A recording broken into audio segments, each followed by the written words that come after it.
Kwa majina naitwa Denzel Deogratis Reyunga na mimi ni mratibu wa MACD Bonanza ambayo itafanyika tarehe 7 Juni 2025, na bonanza ya msimu huu tutakuwa na events mbili, ambapo event ya kwanza itaanza saa 12 asubuhi ambayo ni fun run, ambayo ni jogging za kilomita 10 na kilomita 5, ambapo jogging hizo kutakuwa na maji, kutakuwa na matunda, na fun run hii ni bure kabisa.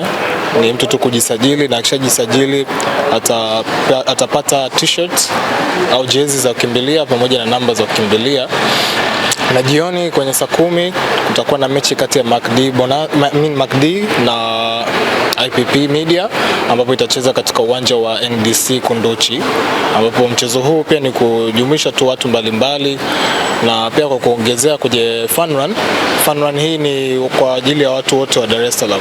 Hata kama unatokea mkoani kwa ajili ya fun run pia ni sawa.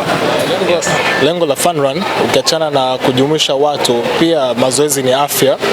Kwa hiyo fun run hii mtu anaweza kujenga mwili wake na kuimarisha afya yake. Tanzania kujitokeza kwa wingi, sababu fun run hii, usajili huu ni kwa watu takriban zaidi ya 1000. Kwa wito wa Tanzania wangu ni kujitokeza na wote tukapata kuchangamsha miili yetu. Jina naitwa Albert Mboto, ni afisa masoko kutoka Bodi ya Utalii. Kwa mwaka huu 2025 tumejitokeza kuwa wadhamini wakuu katika bonanza la MACD, lakini lengo letu kubwa kama Bodi ya Utalii ni kuendelea kupromote utalii, kuitangaza nchi kitaifa na kimataifa. Lengo letu mwaka huu kuja kushirikiana na MACD ni kuendelea kupromote utalii wa michezo, utalii wa mikutano na matukio. Hivyo basi tutumie nafasi hii kuendelea kuzikaribisha taasisi kushirikiana na Bodi ya Utalii Tanzania kuendelea kupromote utalii huu wa michezo, matukio pamoja na mikutano. Kwani tunaamini katika matukio kama haya, mawazo mapya ya kutembelea vivutio vingine vya utalii yanaweza kupatikana. Pamoja na hilo, mwaka huu wa 2025 nchi yetu imeingia kwenye kinyang'anyiro cha tuzo za kimataifa za utalii zinazojulikana kama World Travel Awards. Tuendelee kuwahamasisha Watanzania kuingia kwenye ukurasa wa World Travel Awards na kupigia kura nchi pamoja na vivutio mbalimbali ambavyo vimeingia katika kinyang'anyiro hicho. Tuzo hizo mwaka huu zitafanyika hapa nchini tarehe 26 mwezi wa 6. Hivyo tunaamini Watanzania wakipigia kura kwa wingi tuzo hizo, basi tuzo zitabaki nyumbani.